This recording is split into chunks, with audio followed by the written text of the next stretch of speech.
ವಿಶ್ವ test championship ಭಾಗವಾಗಿ ಲೀಡ್ಸ್ನ Headingley ಕ್ರೀಡಾಂಗಣದಲ್ಲಿ ಮೊದಲ ಟೆಸ್ಟ್ ಪಂದ್ಯದಲ್ಲಿ ಟಾಸ್ ಸೋತು ಮೊದಲು ಬ್ಯಾಟಿಂಗ್ ಮಾಡಿದ ಟೀಂ ಇಂಡಿಯಾ ಮೊದಲ ದಿನವೇ ಇಂಗ್ಲೆಂಡ್ ಬೌಲರ್ಗಳನ್ನು ಬೆಂಡೆತ್ತಿದ್ದಾರೆ.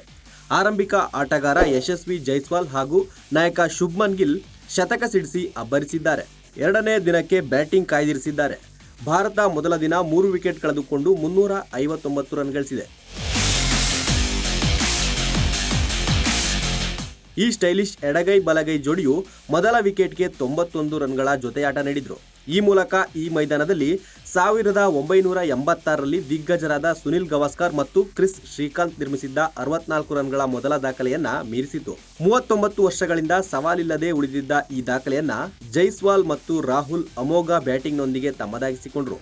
ಈ ಜೊತೆಯಾಟವು ಭಾರತಕ್ಕೆ ಆರಂಭಿಕ ಸೆಷನ್ನಲ್ಲೇ ಭದ್ರ ಅಡಿಪಾಯವನ್ನು ಒದಗಿಸಿತು. ಆದರೆ 2 ಬ್ಯಾಕ್ ಟು ಬ್ಯಾಕ್ ಓವರ್ಗಳಲ್ಲಿ 2 ವಿಕೆಟ್ ಕಳೆದುಕೊಂಡಿತು. ಈ 2 ವಿಕೆಟ್ಗಳು ಭಾರತಕ್ಕೆ ಸಣ್ಣ ಆಘಾತವನ್ನುಂಟು ಮಾಡಿದ್ರು. ಯಶಸ್ವಿ ಜೈಸ್ವಾಲ್ ತಮ್ಮ ಆಕರ್ಷಕ ಶತಕದೊಂದಿಗೆ ತಂಡವನ್ನು ಭದ್ರವಾಗಿಸಿದ್ದಾರೆ. ಲಂಚ್ ವೇಳೆಗೆ 44 ರನ್ಗಳೊಂದಿಗೆ ಆಡುತ್ತಿದ್ದ ಜೈಸ್ವಾಲ್ ತಮ್ಮ ಇನ್ನಿಂಗ್ಸ್ ಅನ್ನ ಮುಂದುವರಿಸಿ ಶತಕ ಸಿಡಿಸಿದ್ರು. 2024ರ ಭಾರತ ಇಂಗ್ಲೆಂಡ್ ಸರಣಿಯಲ್ಲಿ 700ಕ್ಕೂ ಹೆಚ್ಚು ರನ್ ಗಳಿಸಿದ್ದ ಜೈಸ್ವಾಲ್ ಈ ಪಂದ್ಯದಲ್ಲೂ ತಮ್ಮ ಫಾರ್ಮ್ ಅನ್ನ ಮುಂದುವರಿಸಿದ್ದಾರೆ. ನಾಯಕ ಶುಭ್ಮನ್ ಗಿಲ್ ಜೊತೆಗೂಡಿದ ಜೈಸ್ವಾಲ್ 3ನೇ ವಿಕೆಟ್ ಜೊತೆಯಾಟದಲ್ಲಿ 129 ರನ್ ಸೇರಿಸಿದ್ರು. ಇದು ಮಾತ್ರವಲ್ಲದೆ ನಾಯಕನಾಗಿ ಮೊದಲ ಟೆಸ್ಟ್ ಪಂದ್ಯ ಆಡುತ್ತಿರುವ ಗಿಲ್ ಮೊದಲ ಇನ್ನಿಂಗ್ಸ್ನಲ್ಲಿ ಶತಕ ಬಾರಿಸಿದ ಭಾರತದ 4ನೇ ನಾಯಕ ಎಂಬ ಹೆಗ್ಗಳಿಕೆಗೂ ಪಾತ್ರರಾಗಿದ್ದಾರೆ. ಜೈಸ್ವಾಲ್ 158 ಎಸೆತಗಳಲ್ಲಿ 16 ಬೌಂಡರಿ, 1 ಸಿಕ್ಸರ್ ಸಹಿತ 101 ರನ್ ಗಳಿಸಿ ಔಟ್ ಆದ್ರು.